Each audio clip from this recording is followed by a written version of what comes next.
దేశంలోనే సింగరేణి మంచి ప్రభుత్వ సంస్థ అన్న కిషన్ రెడ్డి బీఆర్ఎస్ పూర్తిగా ధ్వంసం చేసిందని కేంద్ర మంత్రి మండిపాటు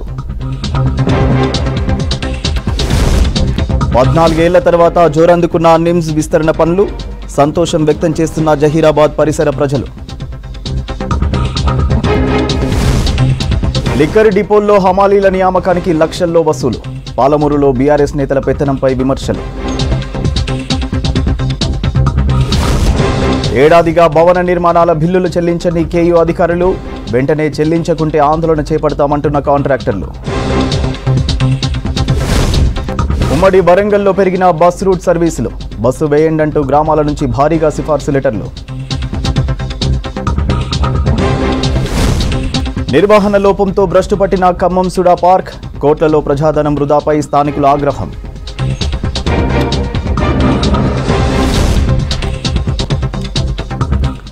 సింగరేణిని పూర్తిగా నాశనం చేసిందే బీఆర్ఎస్ పార్టీ అన్నారు కేంద్ర మంత్రి కిషన్ రెడ్డి 2014కు ముందు సింగరేణి బ్యాంకులకి అప్పులు ఇచ్చే స్థాయిలో ఉండేదని గుర్తు చేశారు. కేసీఆర్ అధికారంలోకి వచ్చాక సర్పంచ్ నుంచి మంత్రుల వరకు సింగరేణిని రాజకీయంగా ఉపయోగించుకున్నారని ఆరోపించారు. సింగరేణిలో కేంద్రానికి కూడా వాటా ఉన్నా కేసీఆర్ ఎప్పుడూ సంప్రదించలేదని చెప్పారు కిషన్ రెడ్డి. బీఆర్ఎస్ పార్టీ సింగరేణి బొగ్గు గనుల విషయంలో లేకపోతే సింగరేణి కావేరీస్ విషయంలో ఒక విచిత్ర వితండవాదన లేవనెత్తుతాము. సింగరేణిని పూర్తిగా ధ్వంసం చేసింది బీఆర్ఎస్ పార్టీ. కేసీఆర్ కుటుంబం తమ రాజకీయ జోక్యంతో ఈరోజు దివాలా తీసే పరిస్థితి తీసుకొచ్చారు. లోపభూయిష్టమైనటువంటి విధానాలతో సింగరేణిని పూర్తిగా నిర్వీర్యం చేయడం జరిగింది. సింగరేణిని ఆర్థికంగా నైతికంగా దెబ్బతీయాలనే కేసీఆర్ కుటుంబం కంకణం కట్టుకుంది. తెలంగాణ రాష్ట్రం ఏర్పడినప్పుడు ఏప్రిల్ 1, 2014 నాటికి సింగరేణి బ్యాంక్ అకౌంట్లో 3,500 కోట్ల బ్యాంకులో డిపాజిట్ ఉండేది. 2014 ముందు సింగరేణిని తన మిగులు నగదును బ్యాలెన్స్లను పార్కింగ్ చేయడానికి అధిక వడ్డీ ఎవరిస్తారని ఓపెన్ కొటేషన్ ఆహ్వానించేది సింగరేణి. సింగరేణి ఆ రోజు బ్యాంకులను డామినేట్ చేసింది. సింగరేణి కంపెనీ 2014 ముందు ఏ ఒక్క రోజు కూడా ఉద్యోగస్తుల జీతాలు ఆలస్యంగా ఇచ్చే సాంప్రదాయం ఉండేది కాదు. కానీ ఈరోజు సింగరేణిని కేసీఆర్ యొక్క అహంకారపూరితమైనటువంటి అవకతవక విధానాలతో అస్తవ్యస్తమైనటువంటి పరిపాలనతో మితిమీరిన జోక్యంతో ఈరోజు సింగరేణిని అప్పుల పాలు చేసినటువంటి ఘనత కేసీఆర్కి దక్కుతుంది. సింగరేణి ఆర్థిక పరిస్థితి అధ్వాన్నంగా చేసి ఈరోజు కార్మికులను కష్టాలకు గురి చేస్తూ ఉన్నారు. సింగరేణి చెల్లించాల్సినటువంటి బిల్లులు సకాలంలో చెల్లించలేని పరిస్థితి, జీతాలు సకాలంలో ఇవ్వలేనటువంటి పరిస్థితి ఈరోజు మనకు కనిపిస్తూ ఉంది. ముఖ్యంగా కేసీఆర్ గారు తెలంగాణ స్టేట్ జెన్కోకు సింగరేణి చేసినటువంటి బొగ్గు సరఫరా బకాయిలు సకాలంలో ఇవ్వలేనటువంటి పరిస్థితి ఉన్నది. అదేవిధంగా సింగరేణి విద్యుత్ సరఫరా చేసేటువంటి సంస్థలు కూడా తెలంగాణ ప్రభుత్వానికి విద్యుత్ సరఫరా చేస్తే ఆ విద్యుత్కి సంబంధించినటువంటి నిధులు కూడా మరి ఈరోజు సకాలంలో ఈ యొక్క సింగరేణికి ఇవ్వలేనటువంటి పరిస్థితుల్లో ఈరోజు పరిస్థితి ఉన్నది. దీని కారణంగా సింగరేణి లాంటి అతి ఉత్తమమైనటువంటి పబ్లిక్ సెక్టార్ యూనిట్ ఈరోజు ఇబ్బందుల్లో గురవుతుంది. ఏపీ జెన్కో లేక టీఎస్ జెన్కో ఈరోజు సింగరేణికి బకాయిలు చెల్లించాల్సి ఉంది. మార్చి 31 నాటికి తెలంగాణ జెన్కో 8,056 కోట్లు బాకీ ఉన్నది. అదేవిధంగా ఈరోజు ఓవరాల్గా 30,000 కోట్లు తెలంగాణ ప్రభుత్వం సింగరేణికి చెల్లించాల్సి ఉంది. అది ఈ పాపం పూర్తిగా బీఆర్ఎస్ పార్టీ అనే సందర్భంగా మనం చేస్తాం. వాళ్ళ లోపభూయిష్టమైనటువంటి విధానాల కారణంగానే Telangana state power coordination committee ద్వారా బిల్లుల చెల్లింపులు జాప్యం జరిగితే 6% ఇంట్రెస్ట్ ఇవ్వాలి, దానికి అతిగట్టలేదు.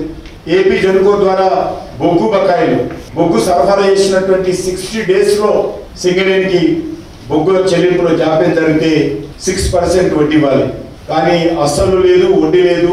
సింగరేణికి మాత్రం అన్యాయం చేస్తా ఉన్నారు. బొగ్గు చెల్లించాల్సినటువంటి బకాయిలు కానీ విద్యుత్ బకాయిలు కానీ ఈరోజు సుమారు 30,000 కోట్ల రూపాయలు పేరుకపోతున్నాయని సింగరేణి కార్మిక సంఘాలు ఈరోజు ప్రెస్ స్టేట్మెంట్ల ద్వారా చెప్తున్న విషయాన్ని మహబూబాబాద్ జిల్లా కలెక్టరేట్లో వివిధ శాఖల అధికారులతో రివ్యూ మీటింగ్ నిర్వహించారు మంత్రి సీతక్క. అధికారులు ప్రజలకు అందుబాటులో ఉండి వారి సమస్యలను పరిష్కరించాలని సూచించారు. ఎప్పటికప్పుడు ప్రజల నుంచి వచ్చే ఫిర్యాదులను స్వీకరించి పరిష్కరించాలన్నారు.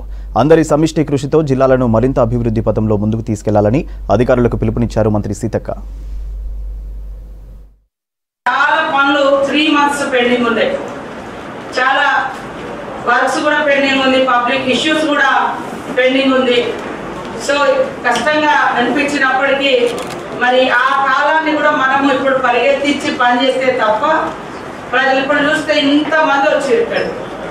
అంటే ఎక్కడ పోతే మనం తక్కువ మంది వస్తారో అక్కడ సమస్యలు లేనట్లు, ఎక్కడ ఎక్కువ మంది వస్తారో అక్కడ బాగా సమస్యలు ఉన్నట్టు. హాస్పిటల్లో బాగా రావాలని కోరుకుంటాం, ఏది గవర్నమెంట్ హాస్పిటల్లో. ఎట్ ద సేమ్ టైం అది కూడా మంచి మెసేజ్ కాదు. అంటే ఎక్కువ రోగులు ఉన్నట్టు, అంటే రోగ సమాజం ఉన్నట్టు అయితే.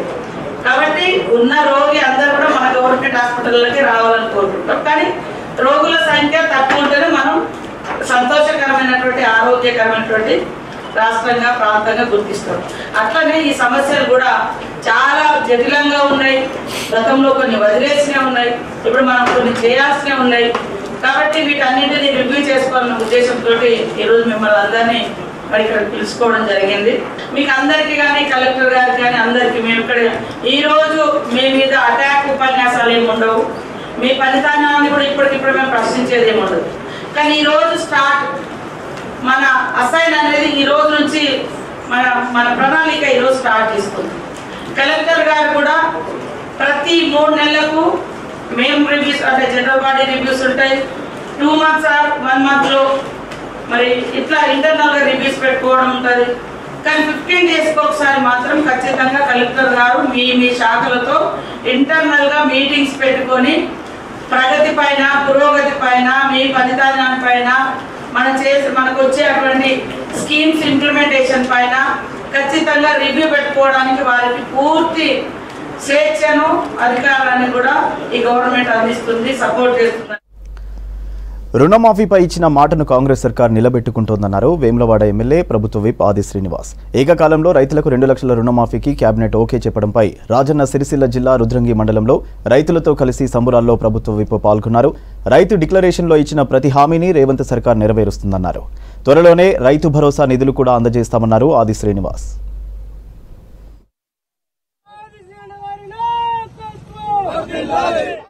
ఇచ్చిన మాటకు కట్టుబడి ఉండి తెలంగాణ రాష్ట్రంలో రైతులకు 2 లక్షల రూపాయల రైతు రుణమాఫీ చేస్తామన్న దాన్ని నిన్న ఏకగ్రీవంగా తీర్మానం చేసి 12వ తారీఖు 12 నెల 2018 సంవత్సరం నుంచి 9వ తారీఖు 12 నెల 2023 సంవత్సరం వరకు ఇంచుమించు 5 సంవత్సరాల్లో రైతు తీసుకున్నటువంటి 2 లక్షల రుణమాఫీను ఏకకాలంలో మాఫీ చేస్తామనే మాట 31,000 కోట్లు. ఇది చారిత్రాత్మకమైనటువంటి సాహసోపేతమైనటువంటి నిర్ణయం. భారతదేశంలో ఇప్పటివరకు ఏ రాష్ట్రంలో కూడా ఇంత పెద్ద ఎత్తున రైతులకు సహకారం అందించాలి, రైతు రుణమాఫీ చేయాలని చెప్పిన ఆలోచన ఏ ప్రభుత్వాన్ని రాని పరిస్థితుల్లో. ఆ తదుపరి 10 సంవత్సరాలు తెలంగాణ పేరు అధికారులకు వచ్చినటువంటి కేసీఆర్ సర్కార్ పావలా చొప్పున ఇచ్చిందే తప్ప ఏనాడు 10 ఏళ్లలో రైతు రుణమాఫీ చేసినటువంటి సందర్భం లేదు. వాళ్ళు 10 సంవత్సరాల్లో మొదటి 5 సంవత్సరాల్లో వాళ్ళు చేసింది కేవలం 16,000 కోట్లు. రెండోసారి అధికారులకు వచ్చినాక 12,000 కోట్లు చేశారు. కానీ మనం 31,000 కోట్ల రూపాయలు ఈరోజు రైతులు రుణమాఫీ చేయాలని చెప్పండి. ప్రభుత్వం కొండలకు, కోనలకు, గుట్టలకు, వాగులకు, వంకలకు, రియల్ ఎస్టేట్ వ్యాపారులకు, రియల్ ఎస్టేట్ లో పోయిన తొవ్వలకు ఇచ్చిన సందర్భాన్ని దృష్టిలో పెట్టుకోండి. ఈ రోజు ఇక్కడ రుద్రంగి కాంగ్రెస్ పక్షాన మరి రైతులతో కలిసి స్వీట్ల పంపిణీ కార్యక్రమాన్ని నేను ఇక తాండ్రాలో వెళ్ళినప్పుడు రైతు నోట మాట రావడం లేదు. మాకు ఈ రుణమాఫీ ఈ విధంగా చేస్తానని చెప్పి కలలో కూడా ఊహించలేమని చెప్పనమాట. ఆ విధంగా రైతులు. సంగారెడ్డి జిల్లా జహీరాబాద్ ప్రాంతంలో పరిశ్రమలు వస్తే ఉపాధి అవకాశాలు మెరుగవుతాయని ఆశపడ్డారు ఈ ప్రాంత వాసులు. National investment and manufacturing Jones విస్తరణ పనులు మొన్నటి వరకు 1 అడుగు ముందుకు 2 అడుగులు వెనక్కు అన్నట్టుండేది. ఈ మధ్యకాలంలో కొంత హడావిడి ప్రారంభం కావడంతో స్థానికులు సంతోషం వ్యక్తం చేస్తున్నారు.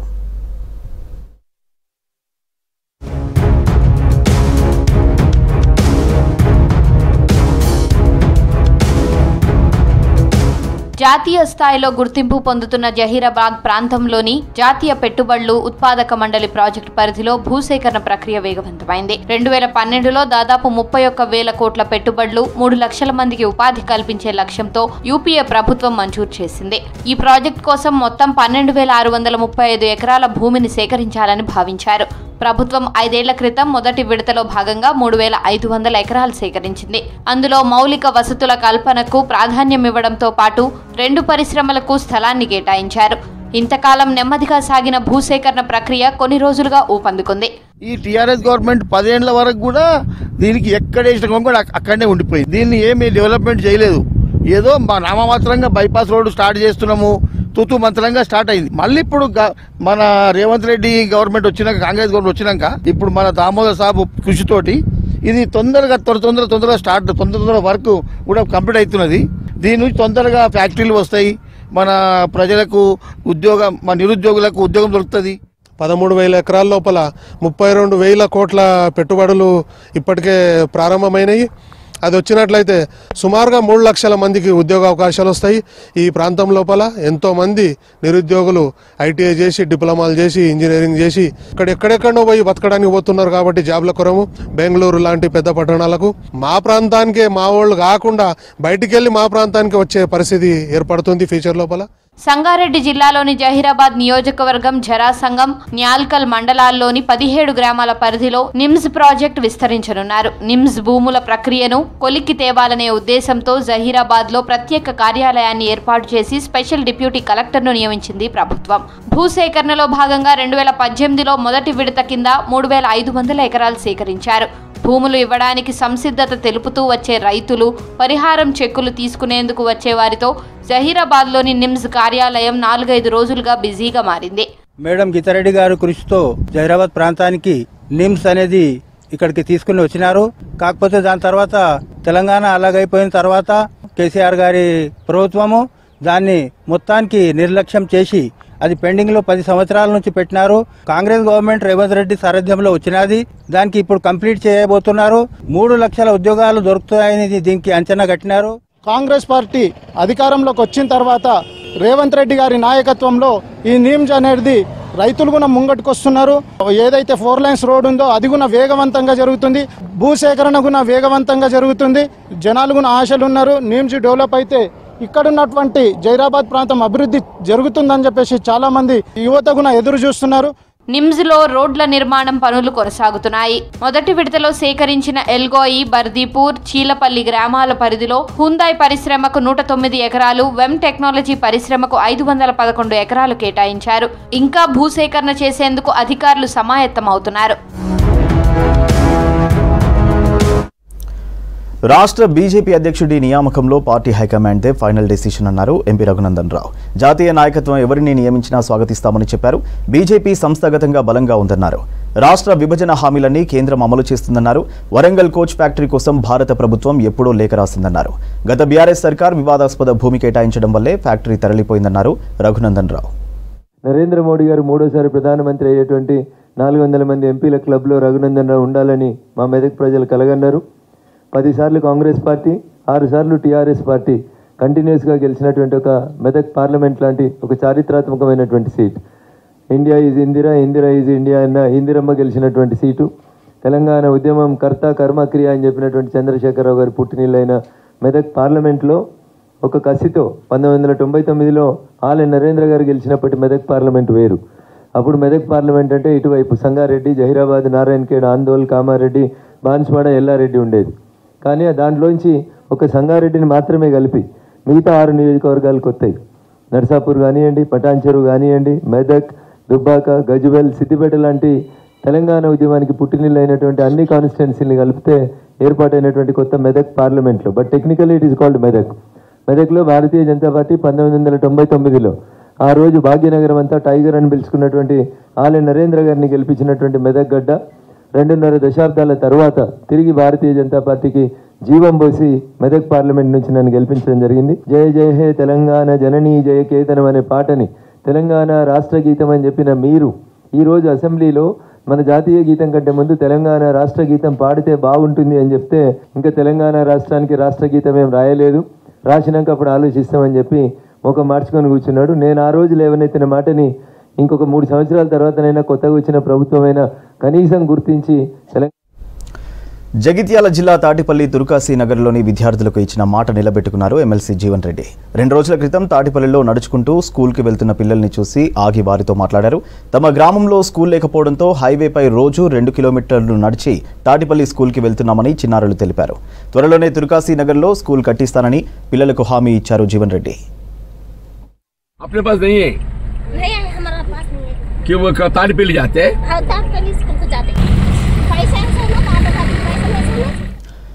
అయితే ఇచ్చిన మాట ప్రకారం ఇవాళ గ్రామానికి వెళ్లి విద్యార్థుల తల్లిదండ్రులు అధికారులతో జీవన్ రెడ్డి మాట్లాడారు.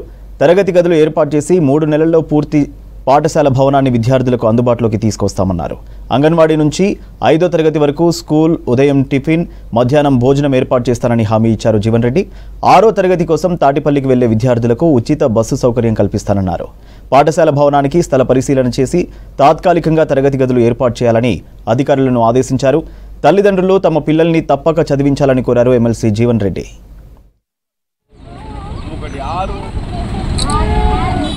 పాలమూరు జిల్లాలో లిక్కర్ స్టాక్ పాయింట్లో లేబర్ దందా అక్రమార్కులకు కాసుల వర్షం కురిపిస్తోంది.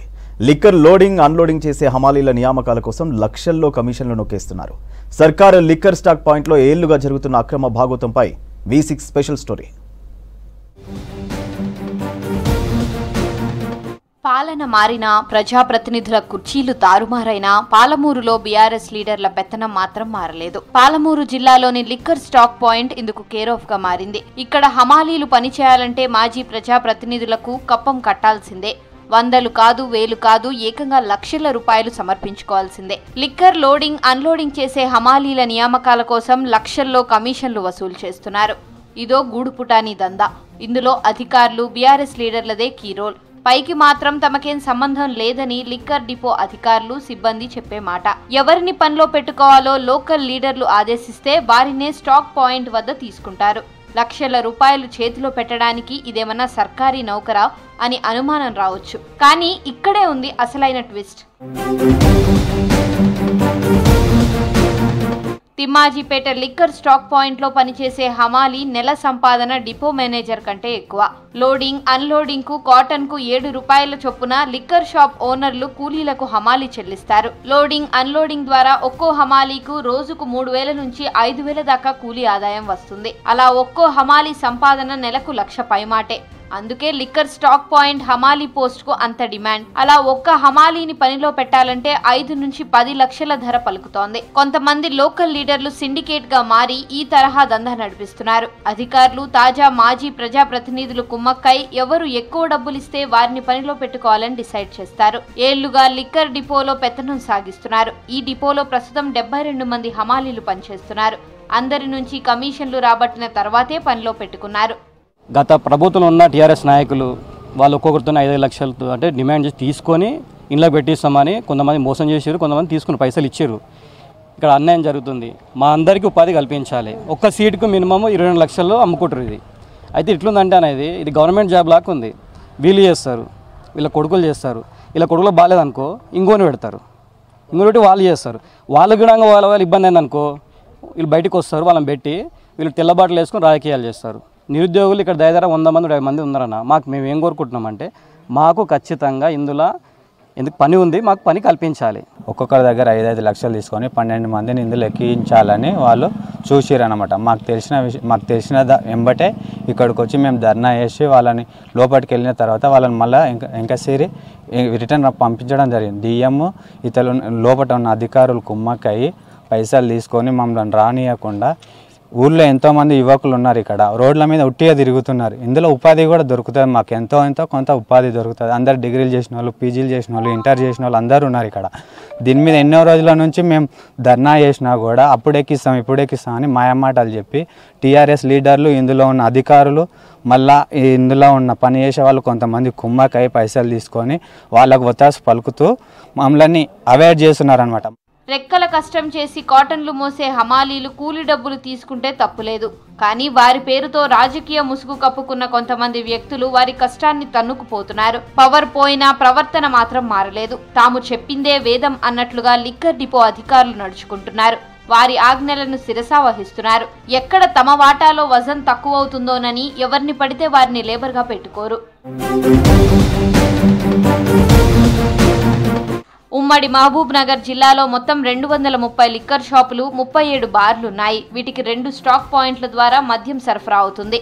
తిమ్మాజీపేట, కొత్తకోట స్టాక్ పాయింట్ల నుంచి బీర్స్, లిక్కర్ సప్లై అవుతుంది. తిమ్మాజీపేట స్టాక్ పాయింట్ పరిధిలో మొత్తం 155 వైన్ షాపులున్నాయి, 20 బార్లున్నాయి. ఇక్కడ నుంచి సగటున రోజుకు 20 లారీల లిక్కర్ లోడ్ అవుతుంది.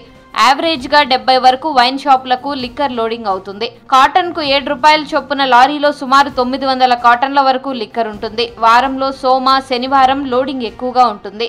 సేల్స్ యావరేజ్ ఉంది, బీర్ మాత్రం షార్టేజ్ ఉన్నది. బీరు టప్పులు ఇలా బాగా నచ్చినాయి. కొన్ని రేషన్ ఉంటే అవి రేషన్ తీసేసినాం. 2 రూపాయలు చెప్తారు. మనకు హెడ్ ఆఫీసులు పర్మిషన్ ఇస్తే దాంతో పాటు మేము చేస్తాం తప్ప వీళ్ళు చెప్పినా అధికారులు బయట వాళ్ళు చెప్పినా మేము చేయం. మాకు హెడ్ ఆఫీస్కి వెళ్ళి రిటర్న్గా ఉంటేనే ఏదన్నా చేస్తాం. ఏముండదు దానికి ఫిక్స్గానే ఏముండదు. వాళ్ళు ఎంత అన్లోడ్ చేసి ఎంత ఇష్యూ చేస్తే దాన్ని బట్టి ఉంటుంది. ఇటీవల 12 మంది హమాలీలను కొత్తగా డిపోలో చేర్చుకున్నారు. వారి నుంచి కమిషన్లు వసూలు చేర్చుకున్నట్లు ఆరోపణలు వినిపిస్తున్నాయి. డిపో అధికారులు, సిబ్బందితో పాటు ఇందులో ప్రమేయం ఉన్న బీఆర్ఎస్ లీడర్లను విచారిస్తే వాస్తవాలు వెలుగులోకి వస్తాయి. ఏళ్లుగా సాగుతున్న ఈ అక్రమ దందాలో కోట్ల రూపాయలు ఎవరెవరి చేతులు మారాయి, ఎవరి ప్రమేయం ఉందన్న విషయాలు బహిర్గతమయ్యే అవకాశం ఉంది. పార్కుల పేరుతో కోట్ల రూపాయల ప్రజాధనాన్ని ఖర్చు చేశారు. వాటికి ఆలనా పాలన కరువైంది. పార్కులోకి అడుగు పెట్టాలంటే ప్రజలు భయపడే పరిస్థితి నెలకొంది. అధికారుల నిర్లక్ష్యంతో కోట్ల నిధులు వృధాగా మారాయి. పర్యవేక్షణ లోపంతో పార్కు కాస్త మురికి కూపాన్ని తలపిస్తుంది. ఖమ్మం సుడా పార్కుపై V6 న్యూస్ ప్రత్యేక కథనం.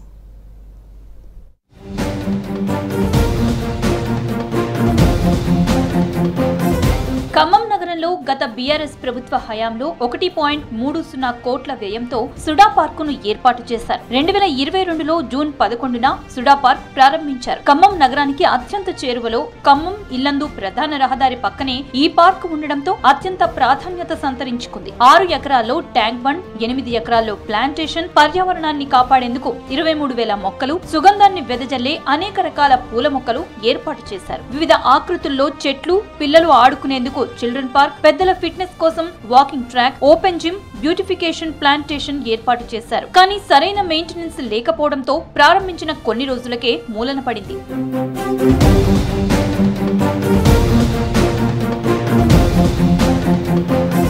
పార్క్ నిర్మించి బిల్లులు చేసుకున్న తర్వాత పార్కు వైపు ఎవరూ కన్నెత్తి చూడలేదు. నిర్వహణ లోపంతో పార్క్ విషసర్పాలకు నిలయంగా మారిపోయింది. ఖమ్మానికి మణిహారంగా పార్కు నిర్మాణం చేస్తామని చెప్పిన గత పాలకులు, అధికారులు పార్కులో సరైన సౌకర్యాలు కల్పించడంలో విఫలమయ్యారు. దీంతో పార్కుకి ఒక్కసారి వచ్చిన జనం మరోసారి ఆ పార్కు వైపు చూడలేదు. 1.5 ఈ సూడా పార్క్ అనేది గత ప్రభుత్వం ఉన్నప్పుడు ఏర్పాటు చేయడం జరిగింది. 4 ఎకరాల విస్తీర్ణాలలో ఇది అభివృద్ధికి నోచుకోక దీని కాంట్రాక్టులు చేయడానికైతే చేసిరు. వాళ్ళ చేతిలో డబ్బులు పడంగానే ఈ పార్కుని అనునేషంగా వదిలేసిరు. ఇది ఇక్కడ సూడా పార్క్ అన్న కాడ నేమ్ బోర్డులు కూడా పోయినాయి.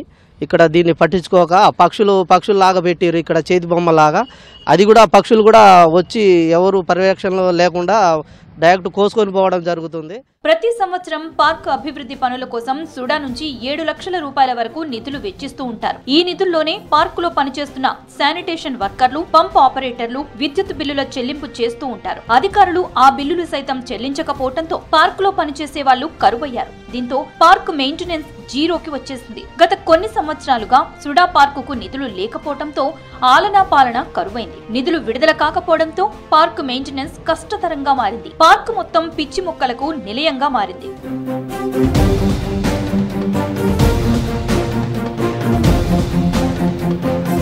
పార్క్ ఆకర్షణీయంగా కనబడడానికి పెట్టిన కొంగ బొమ్మలను ఎవరో దొంగిలించుకుని పోయారు. చేతి ఆకృతిలో ఉన్న వాటర్ ఫౌంటైన్ నుంచి జలపాతంలా నీరు వస్తూ ఉండేది. లక్షలు పెట్టి నిర్మించిన ఫౌంటైన్ లో పిచ్చి మొక్కలు ఏర్పడ్డాయి. అందంగా కనిపించే చేతి ఆకృతి ఇప్పుడు చెల్లా చెదరైపోయింది. తల్లి తన బిడ్డను ఎత్తుకున్న ఆకృతిలో ఓ అందమైన బొమ్మ ఉండేది. మెయింటెనెన్స్ లేకపోవడంతో ఇప్పుడు ఆ బొమ్మ అందవికారంగా తయారైంది. పార్క్ లో ఏర్పాటు చేసిన జిమ్, పనిముట్లు నిరుపయోగంగా ఉన్నాయి. పార్క్ అందంగా కనిపించడానికి పెట్టిన పక్షి బొమ్మలు, నెమలి, మళ్లీ ఇతర బొమ్మల చుట్టూ ముళ్ల పొదలు కమ్ముకున్నాయి. సుడా పార్క్ అనే ఇంగ్లీష్ అక్షరాలు పార్క్ ప్రారంభించిన 2 నెలలకే ఊడిపోయాయి. పార్క్ లో సుగంధాన్ని వెదజల్లే అనేక మొక్కలు నాటారు. వాటిని పట్టించుకోకపోవడంతో చుట్టూ పిచ్చి మొక్కలు, ముళ్ల కంపలు, పాములు, తేళ్లు ఇలా అటువైపు పోదామన్నా భయం పుట్టేలా తయారైంది. ఉదయం అయితే ప్రేమికులకు అడ్డాలా, సాయంత్రం 7 దాటితే ఒక పెద్ద బార్ షాప్ లా పార్క్ తయారైంది. పార్క్ లో ఎక్కడ చూసినా సిగరెట్ ప్యాకెట్లు, మందు సీసాలే దర్శనమిస్తున్నాయి. గత ప్రభుత్వం చేసిన మొత్తం వాళ్ళు నిధులు వచ్చేంత వరకే చేసుకున్నారు. నిధులు వచ్చిన తర్వాత ఎంబడే సంకల్పం దులుపుకుని నిలిపారు వాళ్ళు. ఇది ఒక ప్రేమికులకు గానీ లేక తాగుబోతులకు గానీ వాళ్ళందరికీ పెద్ద అడ్డగా మారిపోయింది ఇది. ఇక్కడ మొత్తం చూడండి, ఒక బొమ్మ లేదు, ఏమీ లేదు. సుడాన్ పేరేగానే సుడాన్ పేరు కూడా లేదు. కానీ ఈ నిధులన్నీ సెక్యూరిటీ కానీ వాటికి నిధులు వచ్చినాయి కానీ ఆ నిధులన్నీ తినరే తప్ప ఒక్క పని కూడా సరిగ్గా ఇక్కడ చేసింది లేదు, ఏమీ లేదు గత ప్రభుత్వం. తుమ్మల గారి కొద్దిగా దయచూసి దీని పార్కును కొంచెం డెవలప్మెంట్ చేస్తే కొద్దిగా ఏరియా మొత్తం కూడా ఇంకా డెవలప్ అవుతుంది, మంచి జరుగుతుందని మేము ఆశిస్తున్నాం. ఖమ్మం ఇల్లందు ప్రధాన రహదారికి ఆనుకుని ఉన్న ఈ పార్క్ పునర్నిర్మాణం జరిగితే రఘునాథపాలెం మండలానికి ఆదర్శంగా నిలుస్తుంది. పార్కు అభివృద్ధిపై మంత్రి తుమ్మల నాగేశ్వరరావు దృష్టి సారించాలని స్థానికులు కోరుతున్నారు. అది ఈ విషయాన్ని గౌరవ మంత్రి తుమ్మల గారి దృష్టి కూడా మేము తీసుకెళ్లడం జరిగింది. సాయంత్రం కాగానే ఇక్కడ మందుబాబులు వాళ్ళకి అడ్డాగా మారింది ఇది. అలాగే ఈ బొమ్మలు అవి అన్ని దొంగలు ఎత్తుకెళ్ళడం జరిగింది, సెక్యూరిటీ లేదు. గత ప్రభుత్వం వాళ్ళు నిర్లక్ష్యం చేశారు కాబట్టి మంత్రి గారు పట్టించుకొని దీన్ని నిర్మాణం మంచిగా చేయాలని కోరుకుంటున్నాం. 1,30,00,000 రూపాయలతో నిర్మించిన ఈ పార్క్ నిధులు నిరుపయోగంగా పోకుండా చూడాల్సిన బాధ్యత ఎంతైనా ఉంది. వరంగల్ కాకతీయ యూనివర్సిటీలో కొత్త భవనాల నిర్మాణానికి టెండర్ ద్వారా పనులు అప్పగించారు. వీసీ చెప్పినట్లుగానే భవన నిర్మాణాలు చేపట్టిన కాంట్రాక్టర్లు ఆ పనులు కంప్లీట్ చేసి ఏడాది క్రితం అప్పగించారు. అయితే ఆ బిల్లుల కోసం చెప్పులు అరిగేలా ఇప్పటి వరకు ఆఫీసుల చుట్టూ తిరుగుతున్నారు. వెంటనే బిల్లులు చెల్లించకపోతే ఆందోళన చేపడతామని హెచ్చరిస్తున్నారు.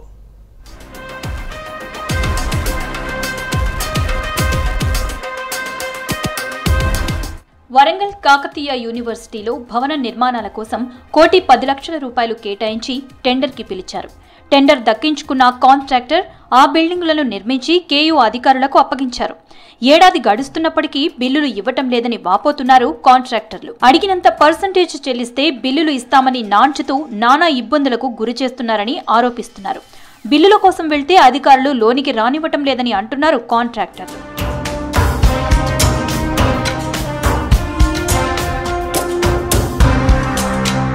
అడ్మినిస్ట్రేషన్ భవనం నిర్మాణం చేయాలని కేయూవీసీ కాంట్రాక్టర్ కి అప్పగించారు. ఆయన ఆదేశాల మేరకు కాంట్రాక్టర్ హైటెక్ హంగులతో భవన నిర్మాణం పూర్తి చేసి అప్పగించారు. 1,10,00,000కు గాను 30 లక్షలు ఇచ్చి మిగతా డబ్బులు ఇవ్వకుండా ఇబ్బందులకు గురి చేస్తున్నారని కాంట్రాక్టర్ వాపోతున్నారు. అడ్మినిస్ట్రేషన్ బిల్డింగ్ కాంట్రాక్ట్ వచ్చినది, అట్టి కాంట్రాక్ట్ బిల్డింగ్ వైస్ ఛాన్సలర్ గారి అడ్మినిస్ట్రేషన్ బిల్డింగ్ అండి.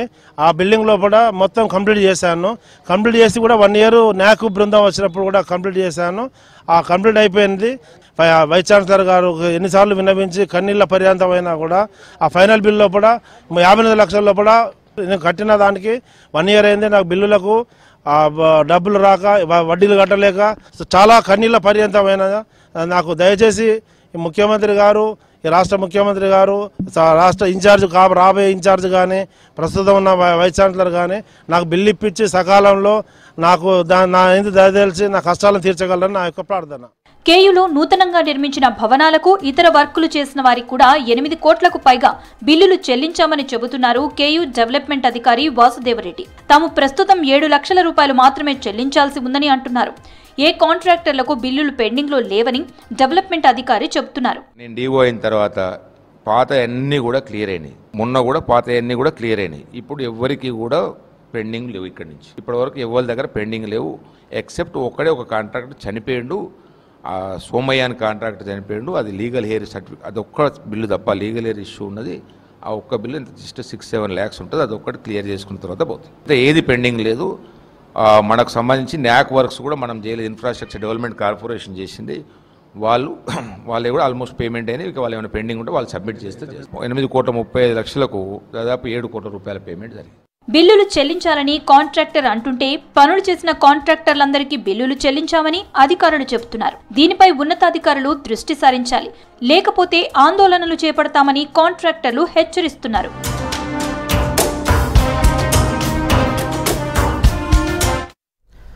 నీట్ ప్రవేశ పరీక్షను రద్దు చేయాలని సాదిక్ ఫౌండేషన్ ఆధ్వర్యంలో నిరాహార దీక్ష చేశారు. ఫౌండేషన్ చైర్మన్ సాదిక్ అలీ జనగామ పట్టణ చౌరస్తాలో ఒకరోజు నిరాహార దీక్ష చేపట్టారు.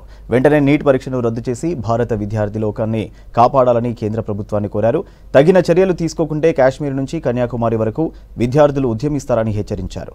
తద్వారా జరిగే పరిణామాలకు కేంద్రం బాధ్యత వహించాలని సాదిక్ అలీ అన్నారు. కార్యక్రమంలో పలువురు నాయకులు, విద్యార్థులు భారీ సంఖ్యలో పాల్గొన్నారు. కాశ్మీర్ నుంచి కన్యాకుమారి వరకు నీట్ ఎగ్జామినేషన్ రాస్తేనే ఎంబీబీఎస్లో వైద్య శాస్త్రంలో మీకు సీట్లు దొరుకుతాయి. అయితే ఆ కండక్ట్ చేసే క్రమంలో ఒక పరీక్షా సెంటర్లో వాళ్ళకి తక్కువ టైం ఇచ్చారు అని 1763 మంది విద్యార్థులు కోర్టుకు వెళ్తారు. కోర్టు ఏమంటుందంటే ఈ ఎగ్జామ్ కండక్ట్ చేసింది ఎవరో వాళ్ళే బాధ్యులు, వాళ్ళు ఏం చేస్తారో చెప్పండి అంటే లేదు ఈ 1763 మందికి మేము గ్రేస్ మార్కులు ఇస్తాము, ఒక 5 మార్కులు 10 మార్కులు ఇస్తామంటే వాళ్ళకి అట్లా మార్కులు కలపడం ద్వారా అందరికీ వాళ్ళకే ర్యాంకులు వచ్చాయి. అంటే కేంద్ర ప్రభుత్వం అక్కడ ఒక పిచ్చి పని చేస్తే కొంతమంది అట్లా మార్కులు కలపొద్దని మళ్ళీ కోర్టుకు పోతే కోర్టు ఇంకొక కమిటీ వేస్తే వాళ్ళు ఇంకో కమిటీ వేస్తే ఆ కమిటీ ఏం చెప్పిందంటే లేదు గ్రేస్ మార్కులు ఇచ్చినాక వద్దు గ్రేస్ మార్కులు ఇవ్వద్దు, మళ్ళీ ఎగ్జామ్ కండక్ట్ చేయాలి. ఈ 1763 మందికి మళ్ళీ ఒక ఎగ్జామ్ పెట్టండి, మళ్ళీ ఎగ్జామ్ కండక్ట్ చేసి వాళ్ళ మార్కులను తీసుకొని అప్పుడు కౌన్సిలింగ్ చేయాలి. ఇది అయిపోయి ఆర్టీసీ కొత్త పుంతలు తొక్కుతోంది. ప్రజల సౌకర్యం కోసం ఊరూరా బస్సు నడిపించేందుకు ప్రయత్నిస్తుంది. పల్లెలకు నిలిచిన బస్సు సర్వీసులను పునరుద్ధరిస్తుంది. మహాలక్ష్మి పథకంతో మహిళలకు ఉచిత బస్సు ప్రయాణ సౌకర్యం కల్పించడంతో డిమాండ్ పెరిగింది. కొత్త రూట్లలో బస్సులను నడిపిస్తున్నప్పటికీ మా ఊరికి బస్సు నడిపించాలనే డిమాండ్ పెరుగుతుంది. ఉమ్మడి వరంగల్ జిల్లాలోని ఆర్టీసీ బస్సులకు పెరుగుతున్న డిమాండ్పై స్టోరీ.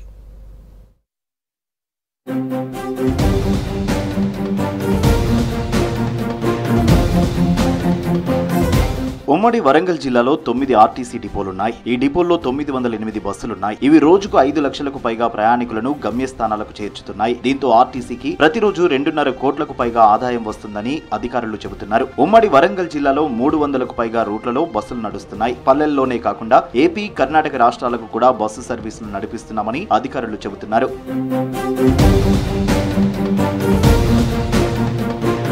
మహాలక్ష్మి స్కీమ్ ప్రవేశపెట్టిన తర్వాత ఆర్టీసీకి డిమాండ్ పెరిగిపోగా అదే స్థాయిలో ఆర్టీసీ కూడా సేవలను విస్తరిస్తుంది. కొత్త రూట్లతో పాటుగా గతంలో నడిచి నిలిచిపోయిన రూట్లలో కూడా మళ్లీ బస్సులను నడిపించేందుకు ప్లాన్ చేస్తుంది. అందులో ఉమ్మడి వరంగల్ జిల్లాలోని నల్లబెల్లి, పంతిని, కేశవపూర్, నష్కల్, ఐనవోలు లాంటి పల్లెలకు బస్సులను కొత్తగా నడిపిస్తుంది. మా ఊరికి కూడా బస్సు నడిపించమని ఆర్టీసీ అధికారులకు వినతి పత్రం అందజేయడానికి వచ్చారు కొందరు గ్రామస్తులు.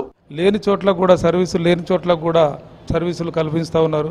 కాబట్టి మా గ్రామానికి గతంలో నడిచి నిలిపివేసినటువంటి సర్వీసును మళ్ళీ తిరిగి పునర్ప్రారంభించాలని చెప్పేసి మరి ఆర్ఎంఓ గారిని కలవడానికి వచ్చినాం. అదేవిధంగా ఖచ్చితంగా బస్సు సౌకర్యం కల్పించాలని చెప్పేసి ఆర్ఎంఓ గారికి లెటర్ రాయడం జరిగింది. ఇప్పుడు ఆర్ఎంఓ గారికి ఇచ్చి మరి తక్షణమే మాకు బస్సు సౌకర్యం కల్పించండి అని అడగడం జరిగింది. కొత్త రూట్లో బస్సులు నడిపిస్తుండటంతో తమ గ్రామాలకు కూడా బస్సులు నడిపించాలనే అప్లికేషన్లు ఆర్టీసీ అధికారులకు పెరుగుతున్నాయి. బస్సులను నడిపించాలని ప్రజాప్రతినిధుల ద్వారా సిఫార్సు లేఖలు అందజేస్తున్నారు. బస్సు సౌకర్యం వస్తే స్కూల్ పిల్లలకు, అందరికీ, మహిళలకు, ప్రతి ఒక్కరికి బాగుంటుంది. 2-3 సంవత్సరాలు అయితే బస్సు రాక మా గ్రామానికి. ఇప్పుడు వేస్తే బాగుంటుంది. ఎక్కడెక్కడికో వేస్తున్నారు కానీ మన దగ్గర సిటీ దగ్గర ఉన్నాం. మేము బస్సు సౌకర్యం లేక చాలా ఇబ్బంది పడుతున్నాం. ప్రయాణికుల డిమాండ్ మేరకు కొత్త రూట్లలో స్థానిక అవసరాలకు అనుగుణంగా బస్సులు నడిపిస్తున్నామని Warangal RTC regional manager Vijayabhanu తెలిపారు. డిమాండ్ మేరకు కొత్త బస్సుల కోసం ప్రభుత్వానికి ప్రతిపాదనలు అందజేసినట్లు తెలిపారు. ఈ సందర్భంగా ఏంటంటే వరంగల్ రీజియన్లో కొన్ని కొత్త రూట్స్ కూడా చూసి మరి కొత్త రూట్స్లో బస్సులు నడవడం జరుగుతూ ఉంది. అదేవిధంగా పాత రూట్స్ కొన్ని ఉన్నాయి. ఆ రూట్లలో కూడా మరి ప్రజల యొక్క డిమాండ్ ప్రకారం వాళ్ళకు కూడా కొన్ని బస్సులు నడపడం జరుగుతూ ఉంది. సో ఉన్నంతలో మాకు ఉన్న బస్సులలో ఏవైతే ఉన్న వనరుల్లో మేము అన్ని రకాలుగా ప్రజలకు బెస్ట్ పాసిబుల్ సర్వీస్ ఇవ్వడానికి ప్రయత్నం చేస్తూ ఉన్నాము. కొత్త రూట్లలో బస్సులు తిప్పుతున్న ఆర్టీసీ అధికారులు గ్రామీణ ప్రాంతాలకు సేవలు విస్తరించాలనే డిమాండ్ వ్యక్తమవుతోంది. ఇవి bulletin updates. Keep watching V6 news.